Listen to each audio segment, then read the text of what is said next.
जय श्री ओम नमः सिद्धेभ्यो। नमो अरहन्ताणं नमो सिद्धाणं नमो आयरिहाणं नमो वज्रायाणं नमो लोये सवसाहुणम्।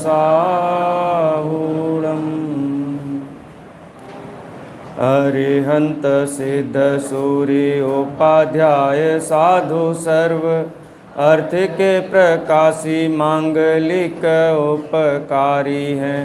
तिनको स्वरूप जान रागते भई जो भक्ति काय को न माए स्तुति उचारी है। धन्य धन्य तुम ही सो काज सब आज भये कर जोर बार बार वंदना हमारी है।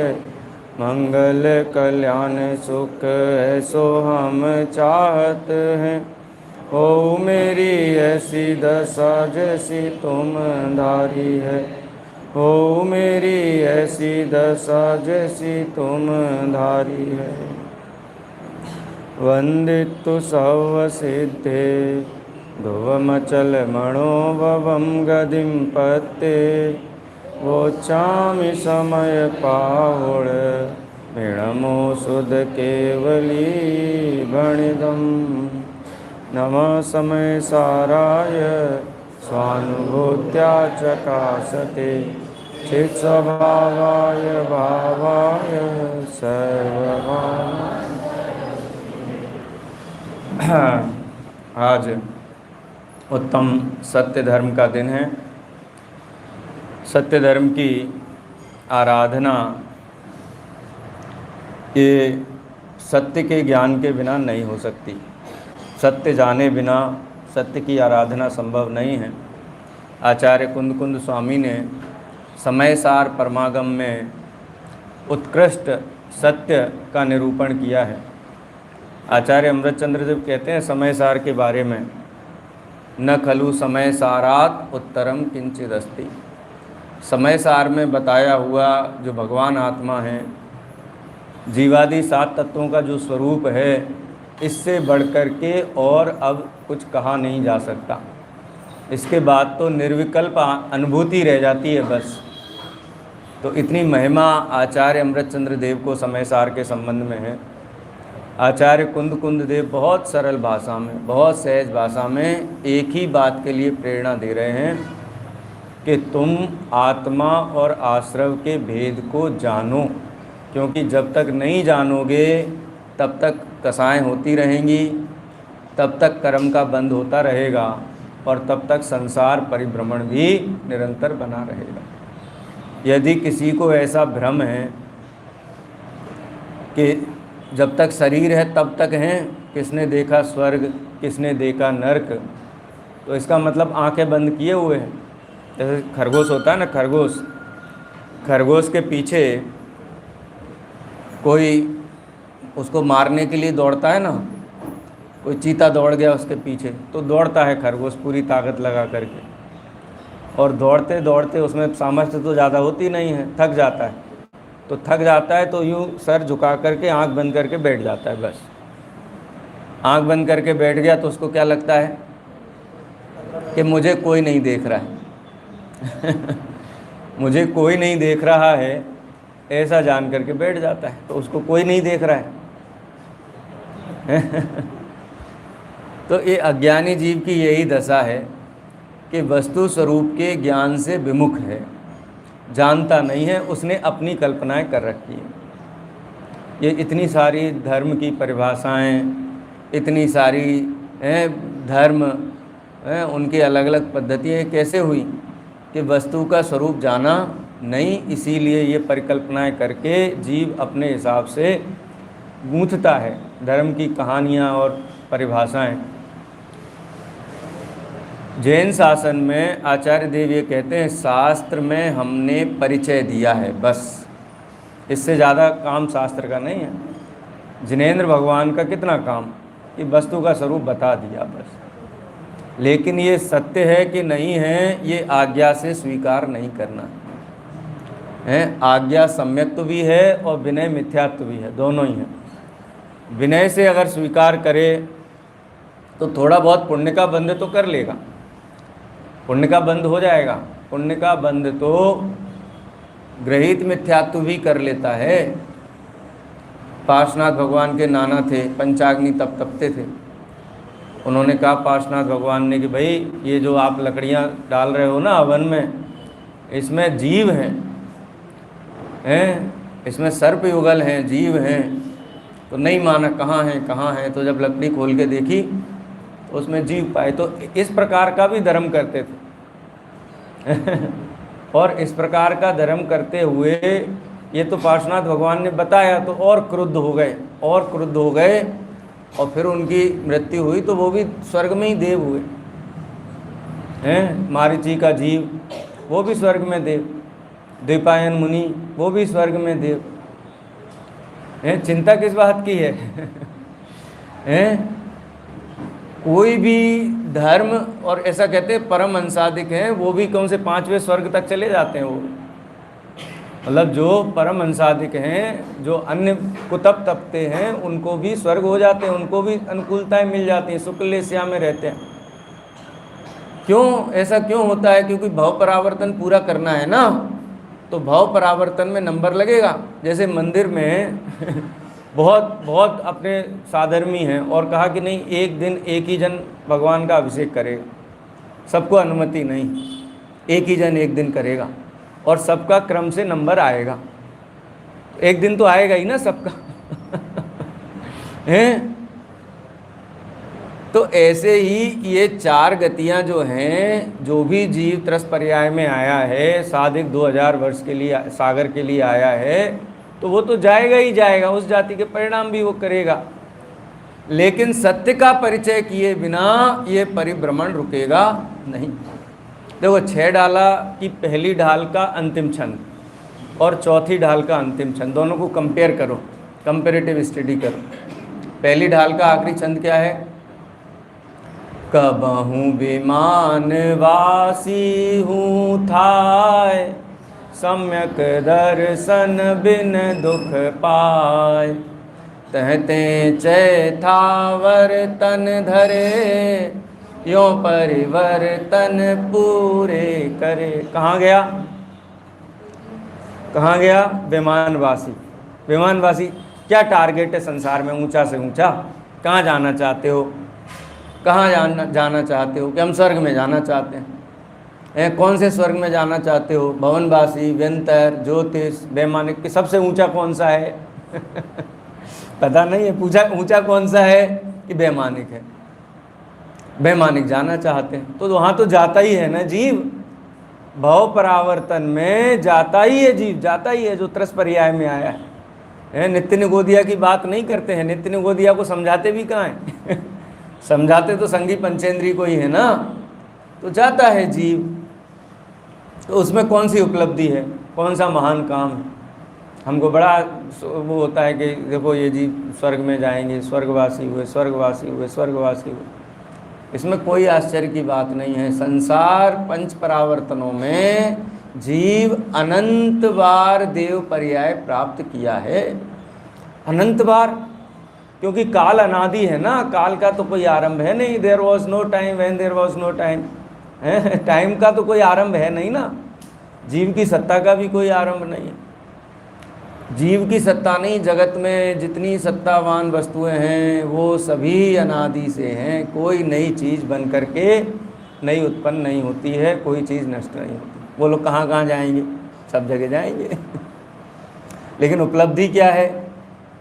उपलब्धि क्या है? तहते चय थावर तंधरे, वहाँ से फिर से एक केंद्रीय में चला जाता है। तो लाभ क्या हुआ? चौथी ढाल में देखो तो यों श्रावक व्रत पाल, स्वर्ग सोलम उपजावे, तहते चय नर जन्म पाय, मुनि वे शिव जावे। ये भी आ रहा है ऊपर से। विमानवासी, विमानवासी देव वो 16 स्वर्ग तक पहुंच करके वहाँ से आकर के जैनेश्वरी दीक्षा धारण करके और सिद्धालय जाता है। कैसे जाता है? दोनों में अंतर क्या है? कि दोनों में अंतर यही है, एक देह को ही जीव मानता है, वो उपयोग लक्षण से, अपने ज्ञान लक्षण से अपने स्वभाव को नहीं पहचानता है।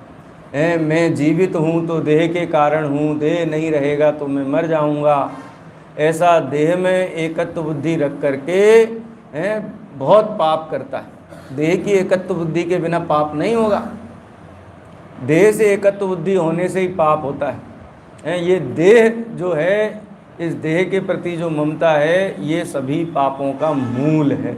इसीलिए आचार्यों ने देह से भेद विज्ञान कराया। सबसे पहले देह से भेद विज्ञान हो जाएगा तो संसार की हर वस्तु से भेद विज्ञान हो जाएगा। हैं? तन पर जिसका एक के नहीं, वो सुत तिय मित्रों से कैसे, चर्म दूर होने पर रोम समूह रहे कैसे। जिसको इतना भेद विज्ञान है कि मैं त्रिकाली ध्रुव आत्मा हूँ, अनादि निधन तत्व हूँ, देह में नहीं हूँ, इतना विचार है, गहराई से विचार है, सामने कितना भी बड़ा लाभ क्यों ना होता हो, वो विचार करेगा कि ये कार्य करने योग्य है कि नहीं। क्या लाभ होगा कार्य करने से? कि बहुत संपत्ति मिलेगी, पर हमें तो संपत्ति की ज़रूरत है नहीं। हमें तो नहीं है ज़रूरत। क्यों? क्योंकि मैं तो रहूँगा, ये नहीं रहेगी। जो 50 साल बाद छूटेगी, 20 साल बाद छूटेगी, 10 साल बाद छूटेगी, आज छूटे क्या फ़र्क पड़ना है? वो तो छूटना तो उसकी नियति है ना। तो ऐसे गहन पाप करने का परिणाम जीव को नहीं आएगा। वो बड़े पंडित साहब बहुत प्रेरणा करते थे, बहुत छोटी छोटी युक्तियों से समझाते थे। द्रव्य दृष्टि, वस्तु का स्वरूप, आत्मा का स्वरूप जिनको समझ में आया है, उनकी कैसी परिणति होती है, उनका लोक व्यवहार कैसा होता है। जैसे घर में कोई बालक है, छोटा बच्चा है, वो बच्चा जिद करता है, माँ को बोलता है रात को 12 बजे उठ करके कि मुझे भूख लगी है, मुझे कुछ खाने को दो, बिस्किट खाने को दो, या कुछ भी मांगता है, ये खाने को दो। तो माता कहती नहीं बेटा, हम जैन हैं, रात को नहीं खाते हैं। लेकिन वो जिद पकड़ लेता है, रोने लगता है। घर वाले जाग के आ जाते, क्या हुआ, तकलीफ़ है? तो बोलते ये रात को खाने को मांगता है और नहीं मान रहा है, इसको समझा रहे हैं, तो दे दो। कहते कि नहीं दे दो, छोटा तो बच्चा है, छोटा बच्चा है ना, छोटा बच्चा है, दे दो, बड़ा हो जाएगा तो समझदार हो जाएगा तो छोड़ देगा। देखो, ये ही हम सबकी धारणा है कि हम सोचते हैं कि छोटा है, बड़ा हो जाएगा तो कर लेगा अपने से। लेकिन पंडित साहब कहते हैं कि छोटे में यदि उसको इस जाति के गहरे संस्कार नहीं हुए तो बड़ी आयु में छोड़ना मुश्किल है। छोटा बच्चा समझता है, माता पिता को ही भगवान समझता है। वो माता पिता प्यार से, प्रेम से उसको पूरा समझाएं आद्योपांत, तो मजाल है कि बालक ऐसी प्रवृत्ति कर जाए। खैर, छोटा है, दे दो। तो पंडित साहब कहते हैं तुमने उसको बालक देखा, इसलिए तुमको उसको रात्रि भोजन देने का भाव आया। उसको जीव देखो। क्या देखो? जीव देखो। ये अनादि निधन तत्व है। ये रात्रि भोजन देने से, असदाचार का पोषण करने से क्या होगा? बड़ा होगा तो उसका भय मिट जाएगा। अभी रात को ही खाता है, फिर दोस्तों के साथ बाहर होटल में पहले ये ढूंढता है कि जैन मिले, और धीरे धीरे जैन भी शुरू हो जाएगा। पहले प्योर वेजिटेरियन ढूंढता है, फिर नॉन वेजिटेरियन में भी बोलता है यहाँ वेजिटेरियन मिलता है, हम तो वेजिटेरियन ले लें। ऐसे कितने जैन लोगों को, मैं तो इसरो में हूँ ना, कितने ही जैन वहाँ काम करते हैं। और साउथ में जितने गेस्ट हाउस हैं, वहाँ सब जगह कैंटीन होता है, पूरा इन हाउस सब्सिडाइज कैंटीन होता है, वहाँ सब वेज नॉन वेज सब बनता है। और कितने ही हमारे जैन बंधु वहाँ भोजन ग्रहण कर लेते हैं। बोलते हैं यहाँ नहीं, वो अलग है, अलग है, अलग है। मैं एक बार बुलाया एक मैनेजर, कैंटीन मैनेजर को, मैंने कहा कैसे बनाते हो वेजिटेरियन भोजन? कि एक कॉमन किचन है, कॉमन किचन में तो वही सब, क्या क्या गारंटी है कि आपको वेजिटेरियन मिल रहा है? लेकिन बाल्यकाल से ही ऐसे गहरे संस्कार होंगे तो जीवन भर का उसका इंश्योरेंस हो जाएगा, बीमा हो जाएगा। बड़े पंडित साहब कहते हैं उसको जीव देखोगे ना तो ऐसा परिणाम नहीं आएगा, क्योंकि ये तो पाप का कार्य है ना। पाप के कार्य से पाप बंद होगा, और पाप उदय में आएगा तो कैसी परिस्थिति होगी? त्रियंच में जाएगा, नरक में जाएगा। अपने बच्चों को क्या आप नरक त्रियंच में भेजना चाहते हो? अगर जीव देखोगे तो पाप का परिणाम नहीं आएगा, पाप की प्रेरणा भी नहीं आएगी, पाप का संरक्षण भी नहीं आएगा। और अगर उसको बालक देखोगे तो फिर दया आएगी, करुणा आएगी। क्या देखना चाहिए? द्रव्य दृष्टि से देखना चाहिए कि पर्याय दृष्टि से देखना चाहिए? है एक व्यापारी है, मोनोपोली का बिजनेस है उसका, कि वही उसके पास एक्सक्लूसिव वही उसके पास ही मिलता है। कोई छोटा व्यापारी आता है, वो कहता है उधार चाहिए हमको, व्यवस्था नहीं है। यहाँ मिल जाएगा, मिल जाएगा। हैं दुगना तिगना दाम करके बेचता है कि कहाँ जाएगा ये, यहीं आएगा। उधार चाहिए तो फिर और तो कहीं जाने की गुंजाइश है ही नहीं, कोई देगा, हम देंगे। तो दुगना तिगना पैसा लगा करके लाभ कमाए। कब कमाएगा? उसको छोटा देखेगा तो, उसको जीव देखेगा तो जीव देखेगा तो ऐसा परिणाम नहीं आएगा। ये द्रव्य दृष्टि में बहुत कमाल है। हम तो खरेखर द्रव्य दृष्टि की बात तो करते हैं, लेकिन द्रव्य दृष्टि का उपयोग नहीं करते। यदि द्रव्य दृष्टि से देखो तो क्षुद्र जीवों में भी परमात्मा नजर आएगा, और परमात्माओं की विराधना का काम फिर नहीं हो पाएगा। ये द्रव्य दृष्टि का कमाल है? अद्भुत जैन तत्व है। आप निर्णय करो, आप दृष्टि देखो। एक बहुत सुंदर श्लोक है पुरुषार्थ सिद्धि उपाय का। पुरुषार्थ सिद्धि उपाय ग्रंथ में आचार्य अमृतचंद्र देव कहते हैं कि देखो, पर जीव के मरने से, हिंसा से, पर जीव के मरने से, उसके प्राणघात से बिल्कुल भी हिंसा नहीं होती। कोई जीव के मरने से, जीने से हिंसा का कोई लेना देना है ही नहीं विनोद भाई, बिल्कुल रत्ती भर लेना देना नहीं है। सूक्ष्मापि न खलु हिंसा पर द्रव्य निबंधनात् भवति पुंसा। किसी भी जीव को किसी जीव के घात होने से हिंसा होती नहीं है, रत्ती भर भी नहीं होती। कितनी होती है?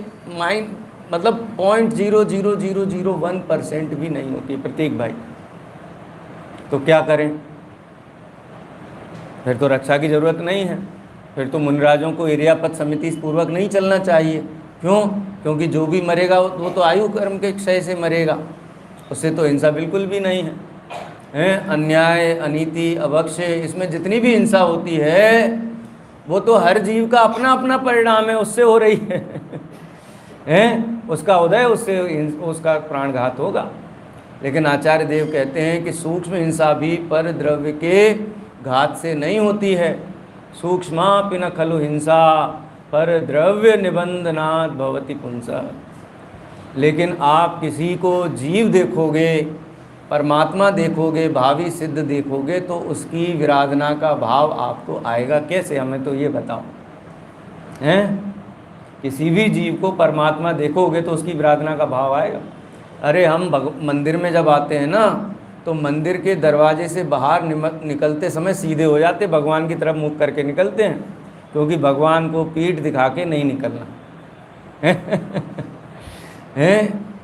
इतनी विनय तो सब में है ना कि परमात्मा को की अभिनय नहीं करना है, परमात्मा को बिल्कुल भी बहुत अनुशासन रखना है।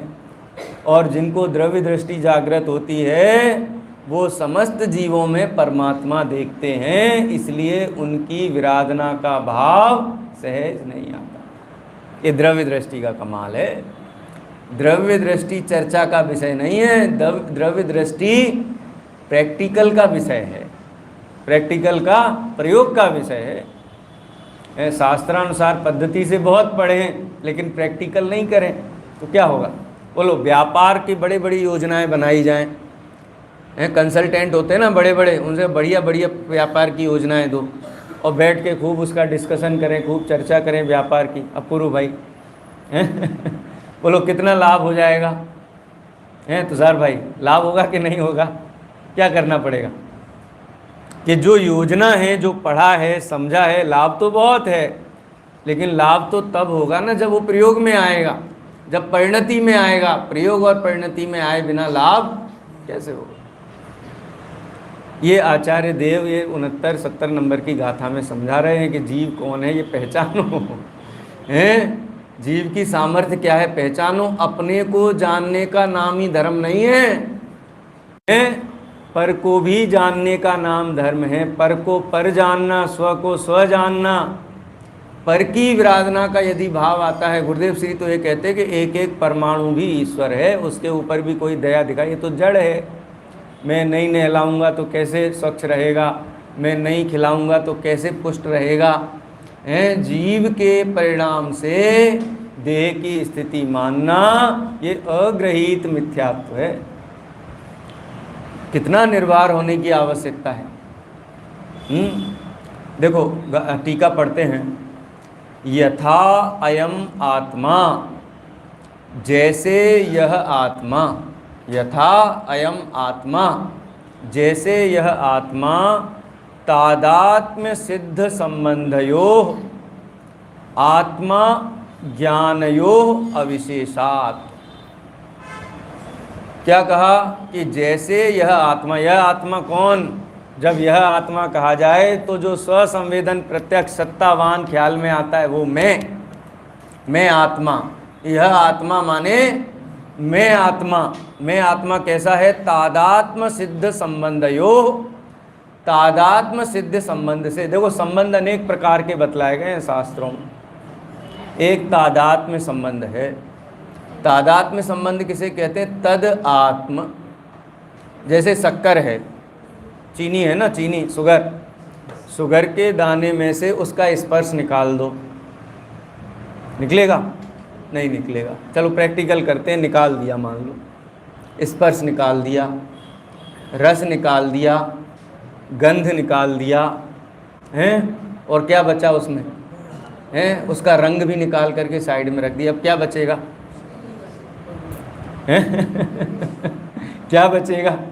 अरे भाई, स्पर्श रस गंध वर्ण के का ही नाम तो शक्कर है। जब निकाल दिया तो बचा क्या? हैं, क्या बचा फिर? कुछ नहीं बचा। अच्छा, स्पर्श निकाला जा सकता है, रस निकाला जा सकता है, वर्ण निकाला जा सकता है, गंध निकाला जा सकता है, कि निकाला ही नहीं जा सकता? क्योंकि वो तो तादात्म्य संबंध है।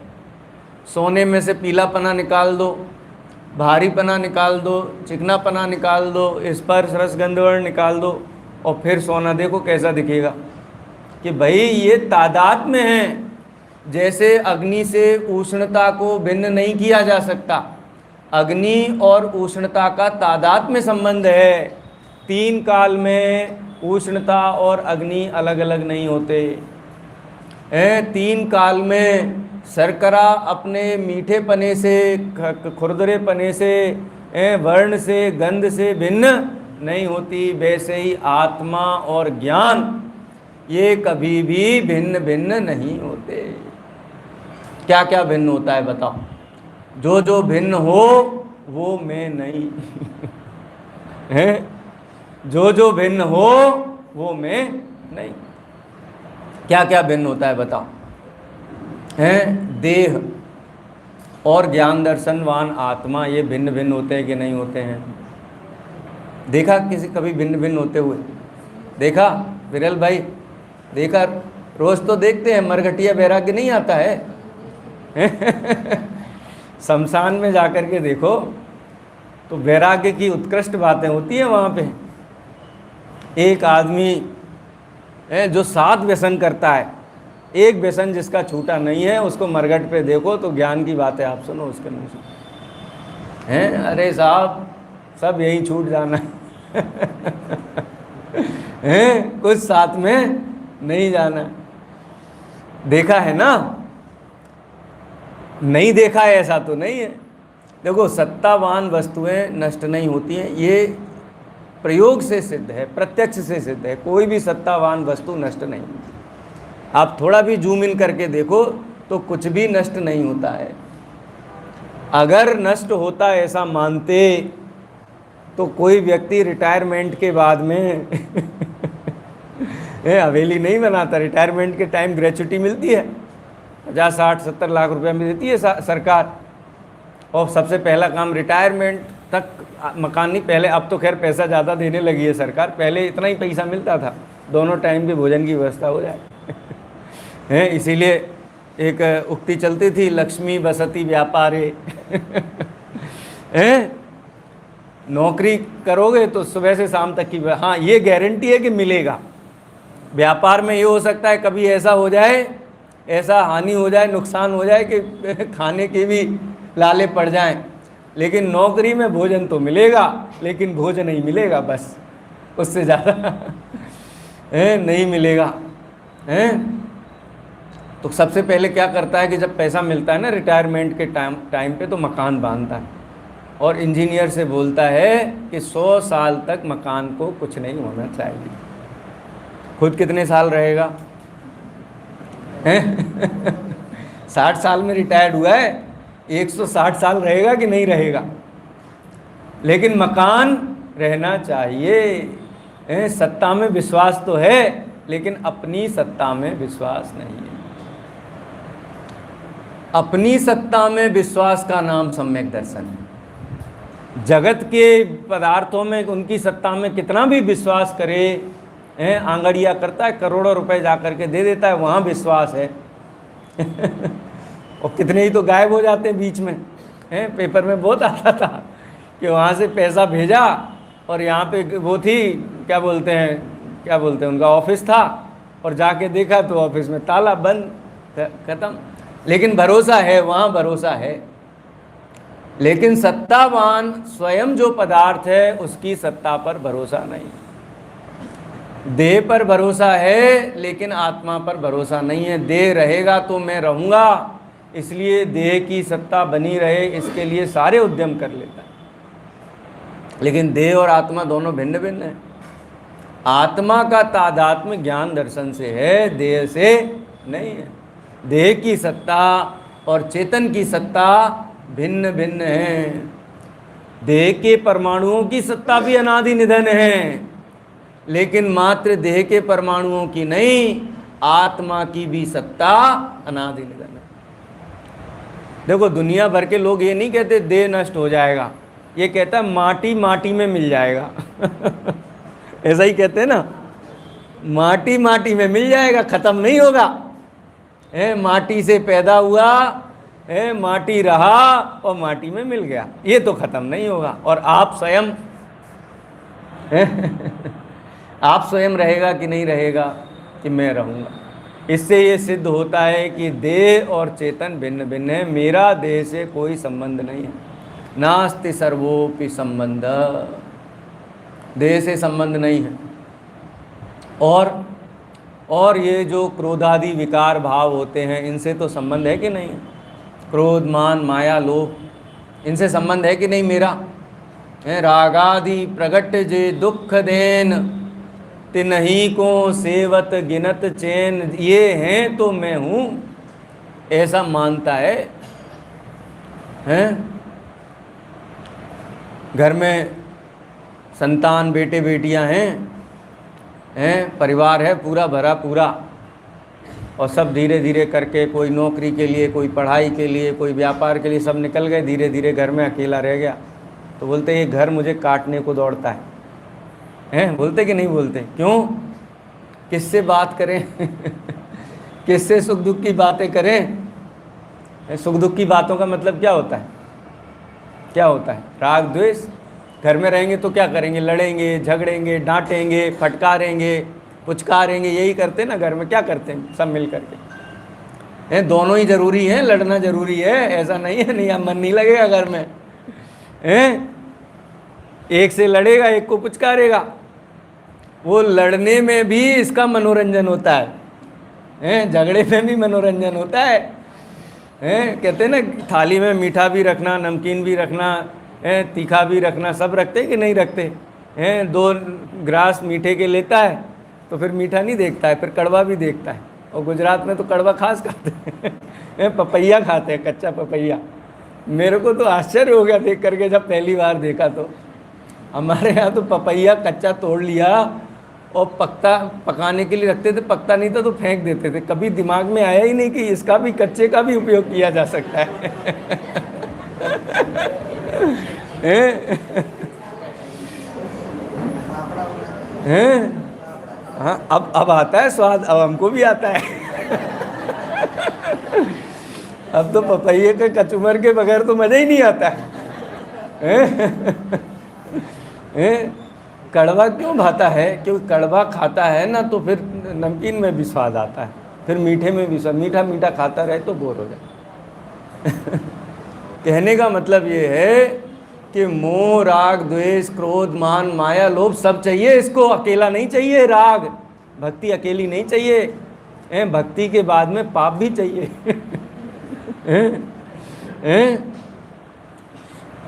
कोई एक विद्यार्थी था हमारे यहाँ महाविद्यालय में, वो दोहा सुनाता था कि हे भगवान, आपकी भक्ति भी करता हूँ, पूजा भी करता हूँ, कहीं आपके जैसा भगवान नहीं बन जाऊँ, इसलिए पाप भी करता हूँ।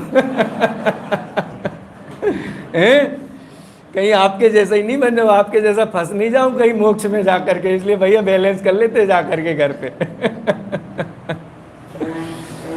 ऐसी परिणति है जीव की, बिना राग द्वेष की परिणति के इसका मन नहीं लगता है। ये प्रैक्टिकल है।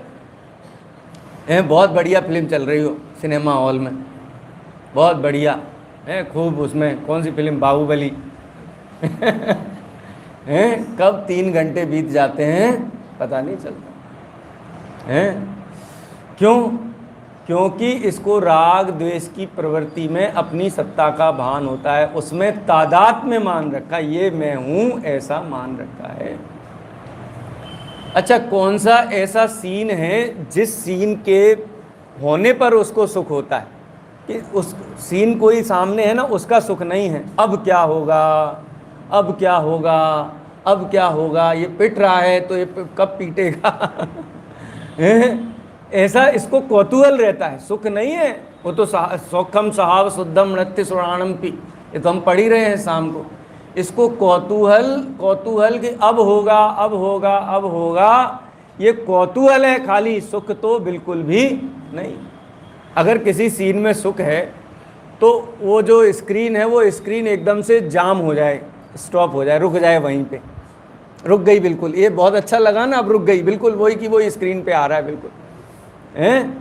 वो जो हीरो है, वो हीरो एकदम से उसने क्या, उसके ऊपर कोई ऐसा हमला करने को हुआ और वो एकदम ऐसे फ्रीज हो गया बस, और 10 मिनट तक फ्रीज बना रहे ऐसे ही सिनेमा हॉल में। क्या होगा बताओ अपूर्व भाई? दंगा हो जाएगा। लोग पहले तो सिक्के जेब में से निकाल करके वो फोड़ देते थे वो।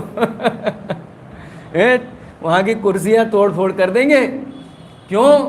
क्योंकि अब क्या होगा, अब राग द्वेष कहाँ करें, राग द्वेष का कोई स्थान बचता नहीं। टीवी में बहुत बढ़िया सीरियल आ रहा हो, चित्रहार आ रहा हो, चित्रहार आता था पहले, प्रतीक भाई को पता होगा, इनको नहीं पता होगा। चित्रहार सुना है? चित्रहार नहीं सुना उसने। संडे को आता था और वेडनेसडे को भी आता था।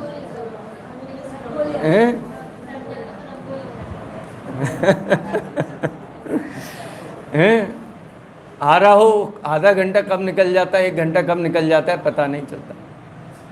और वही टीवी पे मच्छर उड़ रहे हों, ब्लू स्क्रीन आ रही हो। मच्छर भी नहीं देखे होंगे आजकल की पीढ़ी ने, तो हमने तो टीवी में मच्छर उड़ते हुए भी देखे हैं। बिल्कुल ब्लैंक स्क्रीन आ रहा हो और देखते रहो मच्छर उड़ते हुए, इंतज़ार कर रहे हैं कि वापस सिग्नल मिलेगा, वापस शुरू होगा। बोलो 5 मिनट देखने में क्या हालत हो जाती है साहब, सर दुखने लगता है, बंद करो। ब्लैंक स्क्रीन देख करके सर दुखने लगता है। माने इस जीव को ज्ञाता दृष्टा भाव की पहचान नहीं है, ये अपने को देखता ही नहीं है। ये ज्ञान जो है ना, ये ज्ञान में मैं हूँ इसकी सिद्धि होती है, अपनी सत्ता की सिद्धि होती है। वहाँ अपनी सत्ता नहीं देखता है, वहाँ पर ज्ञेय ही देखता है। और जब जब ज्ञेय उन्मुख होता है, ज्ञेय देखता है, तब तक इसको मोह राग द्वेष उत्पन्न होते हैं। और जिस ज्ञेय के लक्ष्य से मोह राग द्वेष उत्पन्न नहीं होता, उसको लगता है कि ये देखने लायक नहीं। ऐसी राग द्वेष की प्रवृत्ति है। लेकिन क्या इस राग द्वेष का, क्रोधादि का और जीव का तादात्म्य संबंध है? ये छठवीं गाथा हम पढ़ते हैं ना, कल शाम को वहाँ भी चर्चा दोपहर में हो रही थी अशोक भाई छठवीं गाथा की। छठवीं गाथा बहुत सरल है, बहुत इजी है उसको समझना।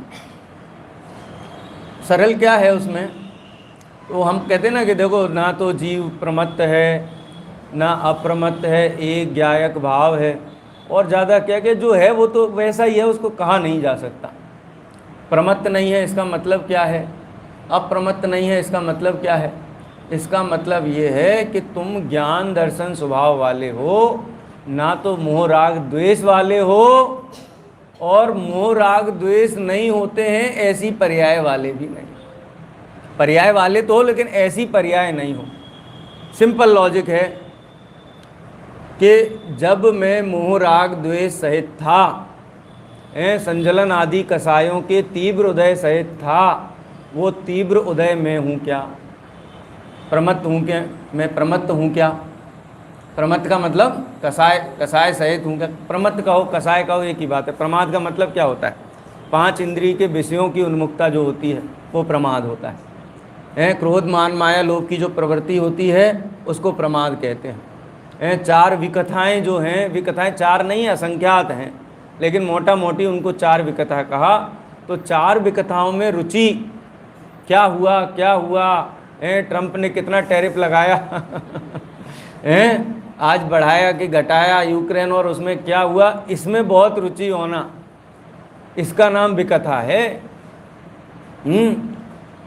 टैक्स कैसे उसमें वो किया जाए गवर्नमेंट को चूना लगाया जाए, इसको क्या बोलते हैं? चोर कथा बोलते हैं। ये सब कथाएं, स्त्री कथा, 5 इंद्रिय के विषयों की कथाएं, भोजन कथा, ये सब कथाओं में रुचि होना, झुकाव होना, इसका नाम प्रमाद है। वर्तमान में करे कि नहीं करे, लेकिन इंक्लिनेशन होना, उनकी तरफ झुकाव होना, इसका नाम प्रमाद है। 4 विकथाएं। निद्रा निद्रा, इसको भी प्रमाद कहा। और गर्हित, बहुत ज़्यादा गहल होना, किसी भी चीज़ के प्रति ग्रद्धता होना, राग होना, अति राग होना, अति राग को भी प्रमाद कहा। ये इन सभी भावों को प्रमाद कहा। तो संसारी जो आत्मा है वो कसाय सहित है। तो मैं कसाय सहित हूँ, पर्याय में कसाय आदि होती हैं तो प्रमाद कहा जाता है, और पर्याय में कसाय आदि नहीं होती हैं तो अप्रमाद कहा जाता है। 7वें गुण स्थान के ऊपर कसाय का तीव्र उदय नहीं है, मंद उदय है अथवा कसाय नहीं। तो पूरे जीवों को 2 भागों में बांट दिया आचार्य कुंद देव ने। कौन कौन से दो भाग? कि 2 प्रकार के जीव संसार में हैं, एक तो प्रमत्त हैं और एक अप्रमत्त। अगर कोई जीव आपको मिलेगा या तो प्रमत्त अवस्था में मिलेगा या अप्रमत्त अवस्था में मिलेगा। कोई जीव ऐसा नहीं मिलेगा जो इन दोनों अवस्थाओं से रहित हो। सिद्ध भगवान कैसे हैं? अप्रमत्त हैं, क्योंकि वहाँ प्रमाद नहीं है। एक इंद्रिय निगोदिया जीव कैसा है? प्रमत्त है ना। भाव कलंक सुपौरा निगोद वासम न मुंचंती, इतना ज़्यादा कसाय कि वो अनंत काल तक उसका संसार छूटता नहीं। एक प्रमत्त है, एक अप्रमत्त है। अब हम अपने को देखें, वर्तमान में हम अपने आप को क्या माने? प्रमत्त माने कि अप्रमत्त माने? हम कौन हैं? प्रमत्त हैं कि अप्रमत्त हैं? क्या माने हैं? क्या माने वर्तमान में अपने आप को? हैं कि पंडित साहब कहाँ अप्रमत्त? अप्रमत्त तो 7वें गुण स्थान के ऊपर होते हैं, हम कहाँ अप्रमत्त? हम तो प्रमत्त हैं। कोई अपने आप को प्रमत्त मानता है तो आचार्य देव ये कहते हैं कि जब प्रमाद नहीं रहेगा तो तुम रहोगे कि नहीं रहोगे? हैं? प्रमाद नहीं रहेगा तो तुम्हारी सत्ता रहेगी कि नहीं रहेगी? क्रोध मान माया लोभ चले जाएंगे, उसके बाद तुम रहोगे कि नहीं रहोगे? जैसे देह जाने पर मैं रहूँगा, वैसे ही क्रोध मान माया लोभ के परिणाम चले जाने पर भी मैं रहूँगा।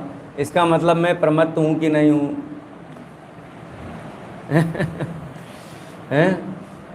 अच्छा, प्रमत्त तो एक खराब चीज़ है। ये तो क्रोध, मान, माया, लोभ, 5 इंद्रिय के विषय, विकथाएँ, निद्रा हैं, प्रणय, ये सारा तो विकार भाव है। अगर अपने को आपको मानना है तो अप्रमत्त मानो। क्या मानो? अप्रमत्त मानो। कोई कहे कि मैं तो अप्रमत्त हूँ, हैं, अप्रमत्त हूँ, तो वर्तमान में अप्रमत्तपना है कि नहीं है? कि अप्रमत्तपना है तो नहीं। तो स्वयं को अप्रमत्त मानने का मतलब ये है कि जब तक प्रमत्त है तब तक अपनी सत्ता नहीं है। यानी कि जब तक अप्रमत्त है तब तक जीव नहीं है। इसलिए प्रमत्त भी मैं नहीं हूँ, अप्रमत्त भी मैं नहीं हूँ। मैं कौन हूँ? मैं तो मैं ही हूँ, बस। है, क्योंकि अगर प्रमाद से अपनी सत्ता मानी जाए तो प्रमाद का अभाव होने पर अपनी सत्ता का अभाव मानना पड़ेगा। हैं, और यदि अप्रमाद को अपनी सत्ता माना जाए तो अप्रमाद अवस्था तो अभी है नहीं, तो वर्तमान में अपनी सत्ता का अभाव मानना पड़ेगा। तो मैं कौन हूँ? कि मैं वो भाव हूँ जो कभी जिसका अभाव नहीं होता। वो बात आचार्य देव कहते हैं, देखो, तादात्म्य सिद्ध संबंधयो आत्मा ज्ञानयो अविशेषात्। आत्मा और ज्ञान, इनमें कोई भेद नहीं है, कोई अंतर नहीं है, क्योंकि इसके बीच में तादात्म्य संबंध है। देह के साथ में जो संबंध है वो कौन सा संबंध है?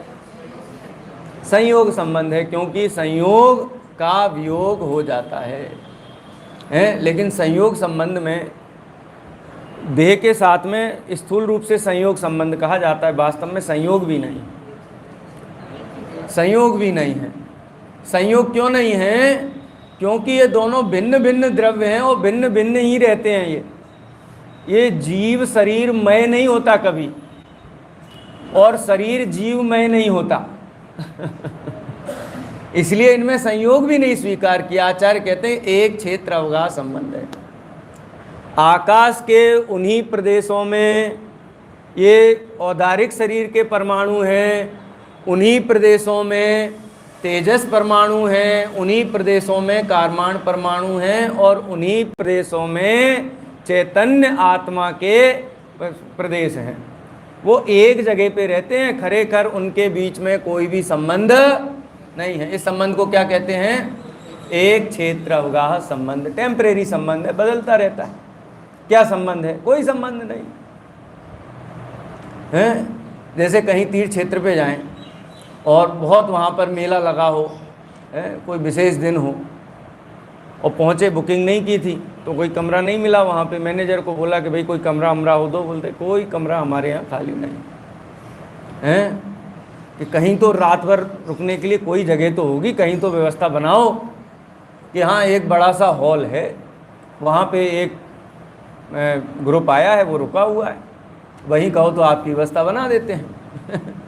हैं, तो ठीक है बना दीजिए, वहीं रुक जाएंगे। हैं, मरता क्या ना करता, रुक गए वहाँ पे। हैं, रात को थोड़ी चर्चा हुई, साधर्मी थे तो, हैं, और बहुत अच्छी मित्रता हो गई, एकदम खुल जाते हैं ना, एकदम से बढ़िया। हैं, और फिर सुबह सुबह यात्रा के लिए निकले और खूब हंसते गाते हैं, बढ़िया, एक दूसरे के साथ बढ़िया एकदम वात्सल्य के साथ में जा रहे। और लोग देख करके उनको, हैं, बाकी तो 2 लोग रुकते हैं ना कमरे में, तो फिर 2 ही करते हैं वंदना। धर्मशाला में रुकने का जो आनंद है ना, वो अलग होता है। हैं, बोलो 15 लोग वंदना के लिए जा रहे हैं, बढ़िया गाते बजाते, और वो 2 कमरे में, एसी कमरे में रुके हुए 2 जा रहे हैं चुपचाप ऐसे। तो लोगों ने देखा, बड़े उत्साही हैं, कहाँ का मंडल आया है, हैं कि साहब, हैं क्या क्या रिलेशन है आप लोगों का, क्या संबंध है सबका एक दूसरे से? तो बोले कोई संबंध नहीं है। कि इतना ज़्यादा एक दूसरे के साथ में उत्साह के साथ गाते बजाते वात्सल्य के साथ प्रेम के साथ आप लोग जा रहे हो, तो हमको लगा कि कोई आप लोगों की रिश्तेदारी है। रिश्तेदारी नहीं है तो एक गांव के होगे, एक समाज के होगे, एक मंडल के होगे। बोले हम में से एक दूसरे को कोई जानता भी नहीं है, इनका नाम क्या है वो भी हमको नहीं पता है। क्या संबंध है? कि एक कमरे में रुके हुए हैं, इतना ही संबंध है बस। ऐसे ही देह और आत्मा का कोई संबंध नहीं है। एक क्षेत्र अवकाश संबंध है, आकाश के समान प्रदेशों में रहते हैं, इसके अलावा कोई संबंध नहीं। घना निमित्त नैमित्तिक संबंध है। ये संबंध कितने टाइम तक रहेगा कि बस यात्रा से लौट के आए, अपना बैग उठा करके चल देंगे। देह से कितना संबंध है कि जितना आयु कर्म है, आयु कर्म का हुआ उदय उदीर्णा जो भी होना है, उसके बाद ही अपने घर हम कहीं और निकल जाएंगे। तो क्या संबंध है? ये जो विचार है ना, ये बहुत जीवन में आपको सुकून शांति दे सकता है। संसाधनों को की जो होर्डिंग करने का जो भाव है, और जोड़ो और जोड़ो और जोड़ो और जोड़ो, किसके लिए, किसके काम आने वाला है? आप कैलकुलेट करो कितने वर्ष तक और इस देह में रहोगे, इस घर में रहोगे। निर्णय कर लो। ऐसा नहीं है देह की व्यवस्था नहीं बनानी है। मुनिराज भी बनाते हैं, वो भी अपवाद मार्ग का सेवन करते हैं। आप भी करो, निषेध नहीं है, व्यापार का निषेध नहीं है। घर गृहस्थी में रह रहे हैं तो घर बनाने का निषेध नहीं है, संसाधनों का निषेध नहीं है। जैनी तो साल भर का अनाज साफ सूफ करके, जंतु रहित करके घर के रखते कि नहीं रखते? रखना चाहिए कि नहीं रखना चाहिए? भाई रखना चाहिए। रोज रोज पूरा वहाँ कौन योग उपयोग लगाएगा? उसका निषेध नहीं है, लेकिन ये भेद विज्ञान रखो कि ये संयोग कितने काल तक रहेगा। जैसे बच्चे को द्रव्य दृष्टि से देखते हैं ना। मैं एक बार प्रवचन में बोला, अपने कुटुंबी जनों को द्रव्य दृष्टि से देखो और विचार करो। आपका कसाय इतना तलिए में चला जाएगा, आपको बिल्कुल क्रोध नहीं आएगा। समझाने का भाव तो आएगा, संबोधन का भाव तो आएगा, कर्तव्य तो आएगा, लेकिन कर्तृत्व तो नहीं आएगा। आप समझाओगे, आपको अब राग चलेगा, तो नहीं समझेगा तो आप कलुषित नहीं होगे। ये द्रव्य दृष्टि से देखने का कमाल है। देह का संबंध एक क्षेत्र अवकाश संबंध है, इसका मतलब है कोई संबंध नहीं है। उन तीर्थ यात्रियों से पूछो कि आप लोगों के बीच में क्या संबंध है, तो सिंगल एक वर्ड में आंसर आएगा, कोई संबंध नहीं। बिल्कुल वैसा ही देह के साथ में कोई संबंध नहीं है। एक क्षेत्र अवकाश संबंध को कहते हैं कोई संबंध नहीं है। दूसरा संबंध होता है संयोग संबंध। जैसे स्फटिक की प्रतिमा है और उसके नीचे लाल रंग का आप कपड़ा रख दो, लाल रंग का पेपर रख दो, तो पूरी लाल लाल लाल लाल दिखाई देती है। काला रख दो तो काला काला दिखाई देती है। ये स्फटिक मणि का आदर्श स्वरूप है। आप रख करके चेक करके देखोगे तो आप कहोगे पूरी लाल दिखाई नहीं दे रही, दृष्टांत है खाली। बहुत सारे दृष्टांत आते हैं। तो उसमें क्या होता है, क्या वो स्फटिक मणि लाल है, वो स्फटिक का जो पाषाण है वो लाल है कि वो लाल नहीं है? लाल तो दिख रहा है लेकिन लाल नहीं। जैसे वो देखते हैं लाइट एंड लेज़र शो देखते हैं हम लोग, तो पानी पूरा का पूरा लाल दिखने लगता है, पूरा का पूरा हरा दिखने लगता है, नीला पीला काला कितना सब दिखने लगता है। वहाँ लाइव कैरेक्टर्स बनने लगते हैं। तो पानी का रंग कैसा है? कैसा रंग है पानी का? कैसा रंग है? लाल है कि लाल तो दिख रहा है ना, कि पानी लाल रंग के संयोग से लाल दिखाई देता है। ऐसा पानी का स्वभाव है, ऐसा पानी का स्वभाव। ऐसे आत्मा का भी एक स्वभाव है कि विभाव रूप परिणमन करने, एक वैभाविकी शक्ति भी है। तो जब भी जीव पर द्रव्य के लक्ष्य से उसमें एकत्व ममत्व कर्तृत्व भोक्तृत्व करता है, तो कभी क्रोध से लाल हो जाता है, कभी मान से क्या हो जाता है, कौन सा रंग होता है मान का मुझे नहीं पता। कभी मान रूप हो जाता है, कभी मायाचार रूप हो जाता है, कभी लोभ रूप हो जाता है। लेकिन क्रोध जीव का भाव है क्या? यदि क्रोध जीव का भाव है तो सदा काल क्रोध रूप रहना चाहिए। यदि मान रूप है तो सदा काल मान रूप रहना चाहिए। जैसा पर द्रव्य का लक्ष्य, जैसा अज्ञान, वैसा रंग इसका हो जाता है। इसलिए क्रोधादि भावों के साथ जीव का जो संबंध है उसको क्या कहा? संयोग संबंध। संयोग संबंध। और जिसका संयोग होता है उसका नियम से क्या होता है, वियोग होता है। तो जिस भाव का वियोग हो वो भाव में नहीं। इसका मतलब संयोग कोई संबंध है क्या, कोई संबंध नहीं।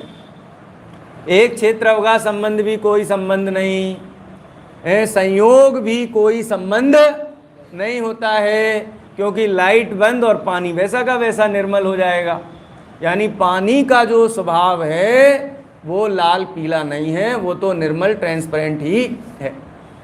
तीसरा संबंध आचार्य देव ने यहाँ बताया, क्या, तादात्म्य संबंध। समय हो गया है, एक दृष्टांत के साथ इसको पूरा करते हैं। जैसे किसी लड़के की शादी होने वाली हो और उसको बहुत उत्साह है अपनी शादी का, है मेरी शादी हो रही है, वो सब कुछ मैं ही सेलेक्ट करूँगा। आजकल होता है ना ऐसा, हॉल कैसा होगा, सजावट कैसी होगी, कार्ड कैसा छपेगा, मैं करूँगा। इतना फुर्सत में वो कहते कार्ड देने भी मैं ही जाऊँगा सबको। तो उसने सबसे पहले कार्ड बनाया अपने पिताजी का, पिताजी का नाम लिखा और पिताजी को लो पिताजी शादी में आना। बोलो पिताजी क्या करेंगे, विनोद भाई क्या करेंगे, बोले नालायक। पिता को कार्ड देता है, हम पराए हैं। जैसे घर के लोगों को कार्ड देते कि नहीं देते हैं? जब बेटी की शादी हो जाती है तो कार्ड देते हैं, जब तक घर में रहती तब तक कार्ड नहीं देते। जैसे एक घर में रहने वाले पिता पुत्र हैं, वो एक दूसरे को कार्ड लेने देने का व्यवहार नहीं करते, ऐसे ही आत्मा और ज्ञान ये एक ही है, दो नहीं है। यहाँ पर संबंध की चर्चा नहीं होती है। आत्मा और ज्ञान का क्या संबंध है कि तादात्म्य संबंध है। तादात्म्य मतलब आत्मा ही ज्ञान है, ज्ञान ही आत्मा है। क्योंकि अनादि काल से देखें तो ये कभी अलग अलग थे नहीं, ये कभी अलग अलग होते नहीं, और ये कभी अलग अलग होंगे नहीं। ये सदा काल मेरा भाव है। कौन सा? ज्ञान दर्शन वाला। इसको आचार्य देव कहते हैं तादात्म्य सिद्ध संबंधयो, कि आत्मा और ज्ञान में, किसमें? आत्मा ज्ञान यो अविशेषात, ज्ञान और आत्मा में कोई भेद नहीं है, एक ही हैं। इनके बीच में तादात्म्य संबंध कहा जाता है, जिसका मतलब ये होता है कोई संबंध नहीं है। ज्ञानानंद स्वभावी स्तुति है ना, इस बात को एक पंक्ति में समझाया है। मैं रंग राग से भिन्न भेद से भी मैं भिन्न निराला हूँ, खंड में स्वयं पूर्ण। ये नहीं है। गाड़ी कहीं निकल गई, खैर छोड़ो। इसमें मैं रंग से भिन्न, यहाँ एक क्षेत्र अवगाह संबंध की बात है। मैं राग से भिन्न, इसमें किसकी बात है? संयोग संबंध की बात है। और मैं भेद से भिन्न, यहाँ तादात्म्य पने की बात है कि यहाँ भी कोई संबंध नहीं है, मुझ में कोई भेद नहीं है, ऐसा मेरा स्वरूप है। शेष चर्चा बात।